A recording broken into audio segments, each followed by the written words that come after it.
I might want to discuss the dangers of taking 10000 IS of nutrient D3. Seems like a lot of 10,000, but is it really that? Just to be clear, use in a very brief manner. Represent global units. Alright.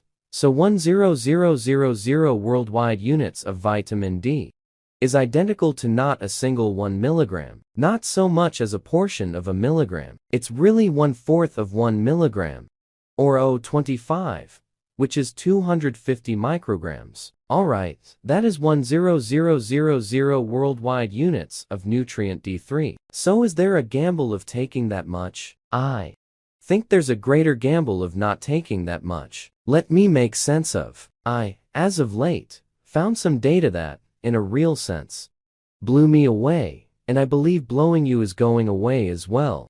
But first, allow me to give you a brief foundation of our mission, discussing the extraordinary larger part of us are lacking in vitamin D. Now, I presume the clashing data is simply the rods of vitamin D is anywhere from 600 to 800 worldwide units. Okay.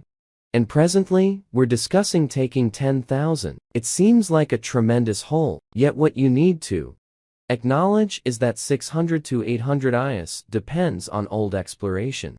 Connecting with forestalling osteoporosis, bone misfortune, it's not refreshed, and related with all the new data connected with the advantage of vitamin D for your safe framework. What's considerably more wild is that vitamin D isn't exactly even a nutrient. It's a chemical, and it acts basically the same as cortisol as a mitigating, however, without the secondary effects. Each cell in your body has receptors for vitamin D. Vitamin D's functions are extensive. Huge. However, I maintain that this video should concentrate essentially on why you really want, as an upkeep portion, 10000 IS. It truly has to do with the obstructions of retention. You have a part of things that are halting nutrient D from going into your body. Right. You enjoy the sun like nobody else does. Enough sun or sun openness to their skin. They don't go outside so much. And if they're going outside with the shirt on and simply being shown their faces, you won't draw near to the quantity you require. In addition to beyond difficult to get sufficient nutrient D from the food sources that we eat, regardless of whether you eat greasy fish and cod liver oil and egg yolks, which are higher in nutrient D3, you're as yet not going to come to the levels that you want. Then you have overweight individuals have more fat right underneath your skin. The harder it is for the sun to infiltrate, to make the vitamin D important. Then we have metabolic disorder. Alright, assuming you have diabetes or you have insulin opposition, vitamin D doesn't go in that. Well, the more seasoned you are, the skin becomes thicker, and it's harder to get your vitamin D the greater shade you have. In different words, the hazier your skin, the less vitamin D ingestion you're going to have. And furthermore, the more issue you have with the gallbladder or the liver. Suppose you have a greasy liver, the diminished vitamin D absorption going to have on the grounds that you really want bile to assist you with retaining vitamin D from the food. Difficult to get sufficient nutrient D from the food sources that we eat, regardless of whether you eat greasy fish and cod liver oil and egg yolks, which are higher in nutrient D3, you're as yet not going to come to the levels that you want. Then you have overweight individuals have more fat right underneath your skin. The harder it is for the sun to infiltrate, to make the vitamin D important. Then we have metabolic disorder. Alright, assuming you have diabetes or you have insulin opposition, vitamin D doesn't go in that. Well, the more seasoned you are, the skin becomes thicker, and it's harder to get your vitamin D the greater shade you have. In different words, the hazier your skin, the less vitamin D ingestion you're going to have. And furthermore, the more issue you have with the gallbladder or the liver. Suppose you have a greasy liver, the diminished vitamin D absorption going to have on the grounds that you really want bile to assist you with retaining vitamin D from the food. as well as from an enhancement in light of the fact that it's a fat-dissolvable nutrient, and the more, the less kidney problems you have. Vitamin D you will have also. So the manner in which it works is you have these antecedent or latent vitamin D mixtures that must be changed over completely to the dynamic type of nutrient D, and they go through different advances. Yet there's two essential stages, one through the liver and one through the kidney, to at last get this dynamic type of nutrient D3. It then, at that point, must be caught up in your receptors, and those receptors are called vitamin D receptors. And if you have a disease, such as a viral infection, these viruses can sabotage your body by downsizing the receptors and keeping you from retaining nutrient D3. Therefore, if you're immune, that's another obstacle. Compromised, or you have a safe framework problem with your vitamin D levels, going to require, must be a parcel more, to infiltrate that obstruction that the virus has purposefully designed for you. And when they take your blood for vitamin D, they're not trying the dynamic type of vitamin D, they're trying the inert structure.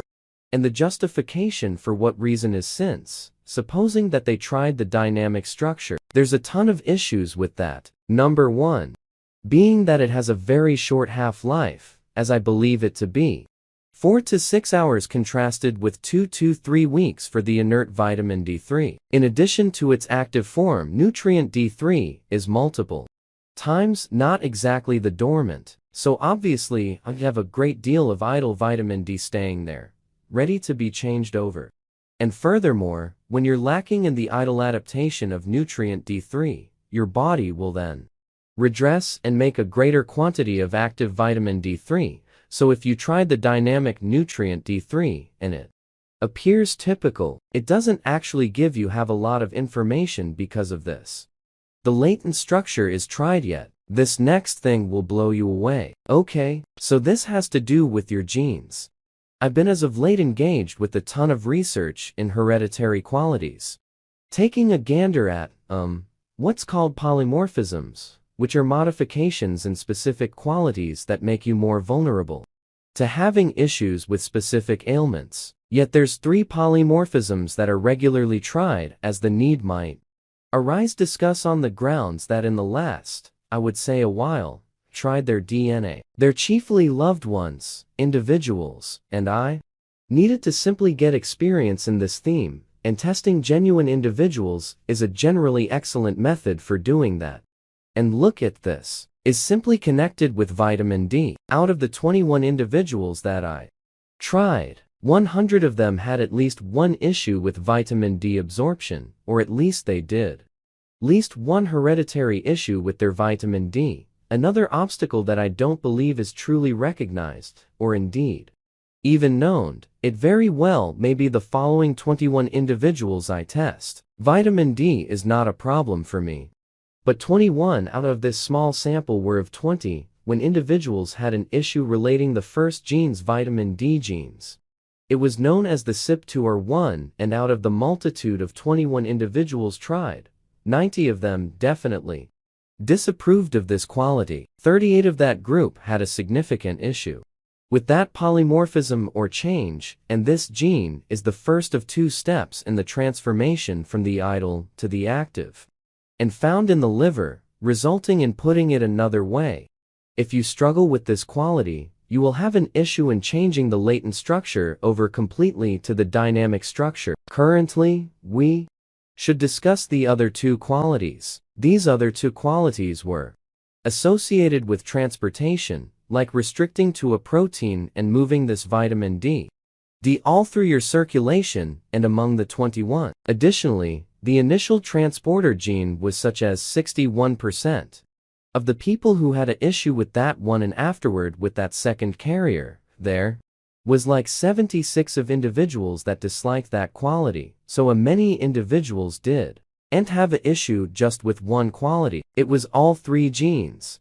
Therefore, if this genetic change on top of everything else obstructions, now we can see 10,000 IS won't be harmful by any stretch of the imagination. As a matter of fact, it will be important to infiltrate a portion of these large obstructions that individuals are facing. That being said, how much vitamin D does result in toxicity?